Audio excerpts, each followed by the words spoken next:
the normal probability distribution.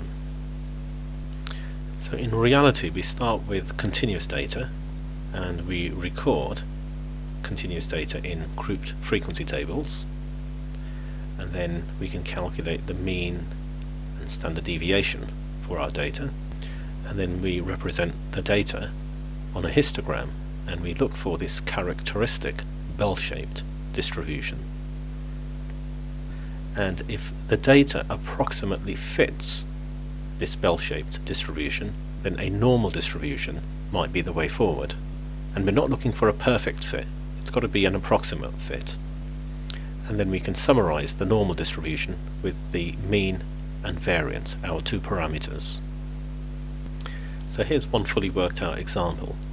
I've got the heights of 208 girls aged 14 to 16, and here are the actual heights, and they're in order.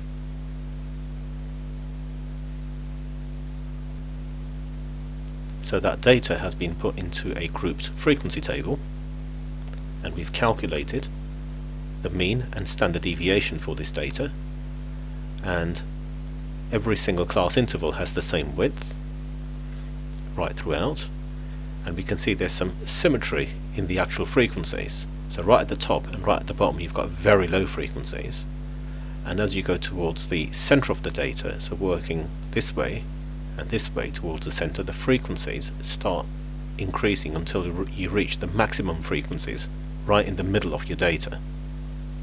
So we need to put this data onto a histogram to have a look at the distribution of the data, and we can see that we have that bell-shaped distribution, and we have frequency against height.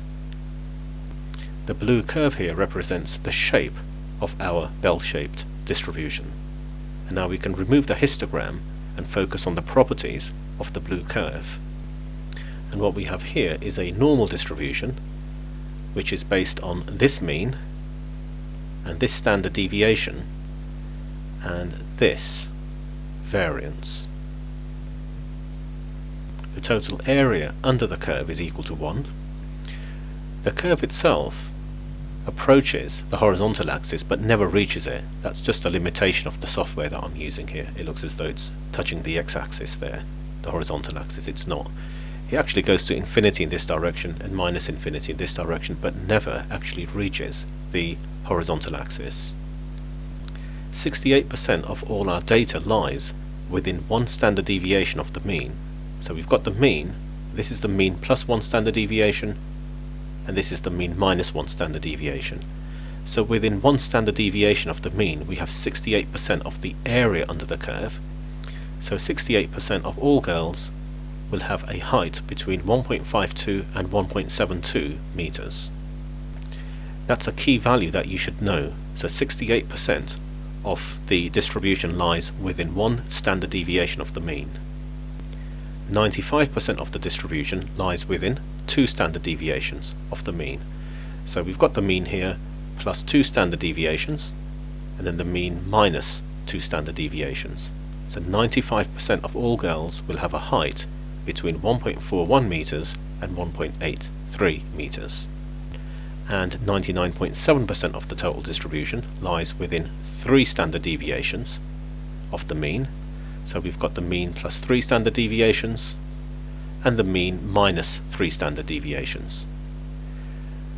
Anything beyond the 1.93 meters and the 1.31 meters can be safely ignored. That would account for 3 in every 1,000 girls in this tail end and this tail end of the distribution, and 997 out of 1,000 girls would be within these two limits. So when we sketch a normal distribution, we typically work from the mean outwards, going 3 standard deviations in each direction to get a sensible scale to work with. Beyond 3 standard deviations, these values are so unlikely we can just ignore everything. And remember, the distribution goes to infinity in both directions. So the height would start increasing 2 meters, 3 meters, 4 meters, and you get ridiculous values. This is a sensible cutoff point, the mean plus or minus 3 standard deviations.